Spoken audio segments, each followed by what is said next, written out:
Bienvenue pour de nouvelles flippantes histoires, la chaîne qui explore les récits les plus terrifiants de notre époque. C'est moi Max, votre guide d'aujourd'hui. Et nous allons plonger dans un territoire où le rêve bascule vers l'horreur absolue, où des vacances parfaites se transforment en cauchemars définitifs et où la nature révèle sa face la plus impitoyable. Ce que vous allez découvrir dans les prochaines minutes va bouleverser votre vision des voyages. 5 histoires authentiques, 5 destins brisés, 5 preuves traumatisantes que certains prédateurs n'attendent qu'une occasion pour frapper. Vous pensiez connaître les dangers du voyage? Détrompez-vous, car ces récits vont au-delà de tout ce que vous pouvez imaginer. Et si vous restez jusqu'à la fin, vous comprendrez pourquoi certains endroits paradisiaques cachent des secrets mortels.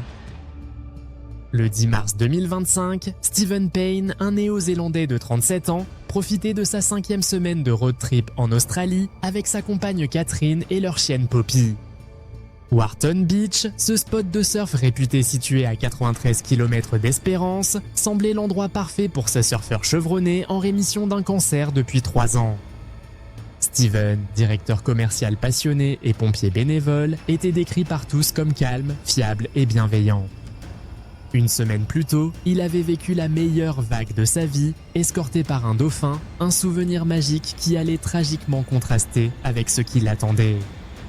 Ce matin-là, le temps était clair, Catherine lisait sur le sable pendant que Poppy se reposait. Vers 10h15, Steven entra dans l'eau avec 2 autres surfeurs.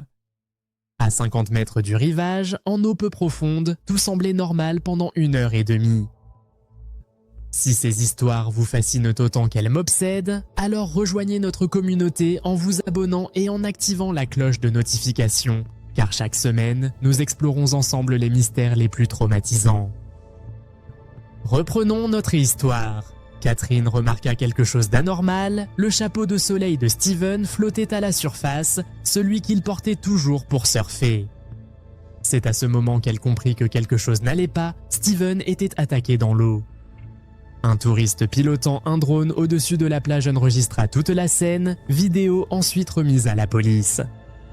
Les témoins s'affirmèrent avoir vu un grand requin le frapper avec une violence inouïe, des cris retentirent, puis le silence s'abattit. Le prédateur fut identifié comme un requin blanc mesurant entre 3 et 4 mètres. Les images montraient le surfeur entraîné sous l'eau, puis un large cercle de sang se formant à la surface. Les secours n'arrivèrent qu'une quarantaine de minutes plus tard, la plage étant si isolée qu'il n'était alors plus question de sauvetage. On ne retrouva que quelques objets, le chapeau de Steven, un morceau de mousse de sa planche et un fragment de sa combinaison. Son corps ne fut jamais repêché. Le 26 mars 2016, dans les îles reculées de Raja Ampat en Indonésie, Sergej Likvar, un touriste moscovite de 37 ans, avait quitté son emploi pour parcourir l'Asie du Sud-Est. Ce matin-là, Serge s'était rendu seul faire du snorkeling autour de l'île de Minion, réputée pour ses récifs coralliens. Habitué à plonger en Indonésie, Serge prenait habituellement un guide, une précaution vivement recommandée dans cette région au courant impétueux. Cette fois pourtant, il était parti seul dans cet archipel de Raja Ampat, loin des grandes villes et des sites touristiques fréquentés. L'endroit attire les plongeurs, mais les habitants savent qu'il est hanté par des courants violents, des récifs acéressés de redoutables crocodiles de eau salée. Le 30 mars, soit 4 jours après sa disparition, les secours découvrirent un corps flottant près d'un récif. Un impressionnant crocodile marin fut aperçu à proximité mais disparu dans les eaux profondes. Le cadavre portait les traces d'une violente attaque, une main manquée et une profonde entaille barrait sa hanche gauche. Les sauveteurs conclurent sans équivoque à une attaque de crocodile. Les crocodiles d'eau salée peuvent dépasser 5 mètres de longueur et exercer une force capable d'entraîner une proie lourde sous l'eau. Le 26 septembre 2024, au large de Pulo Island en Indonésie, Colin Montfort, mère à la retraite de 68 ans originaire du Michigan, venait de commencer un circuit de plongée avec son mari Mike. Ce matin-là, Colin plongeait avec 6 amis et un guide dans les eaux capricieuses de Pulo Island. Vers 9h, le groupe entra dans l'eau, peu après, un courant violent les sépara. Ils tentèrent de rester groupés, mais Colleen fut emportée. L'un des plongeurs essaya de la ramener sans succès. Elle avait été aperçue pour la dernière fois à environ 7 mètres de profondeur, son bloc d'air à moitié plein. Les secours lancèrent une recherche acharnée pendant 8 jours, mobilisant hélicoptères et embarcations sans aucun résultat.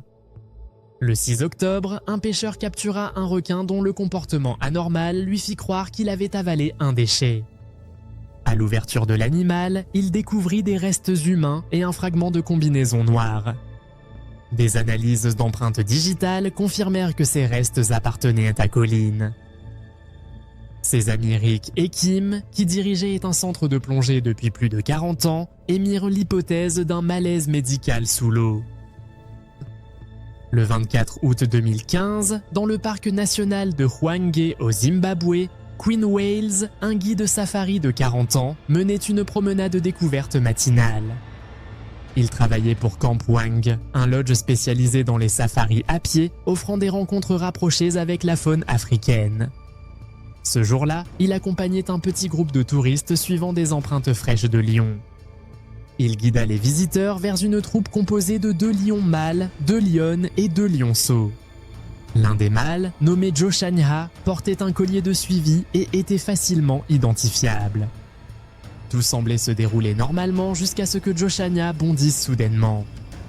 L'attaque fut si rapide que Quinn n'eut pas le temps d'utiliser son fusil. Sans hésiter, il se plaça entre l'animal et ses invités, tentant de les protéger. En quelques secondes, le lion lui infligea de graves morsures à l'épaule et au cou. Les touristes effrayés crièrent, ce vacarme finit par dissuader l'animal qui se retira. Mais pour Quinn, il était déjà trop tard, le personnel arriva rapidement mais ne put que constater le décès sur place. En juillet 2025, dans les monts Scarpates en Roumanie, Omar Farangzin, un motard de 49 ans originaire d'Italie, s'était lancé seul sur la célèbre Transfagor Ashan. Employé à l'aéroport de Milan, Omar était passionné par la nature et les escapades en solitaire. Sa page Facebook régorguait de clichés de sa moto serpentant les lacets et de lui-même, posant près de jeunes ours bruns. Le 30 juin, il avait publié des images le montrant du doigt, un ourson, le sourire aux lèvres.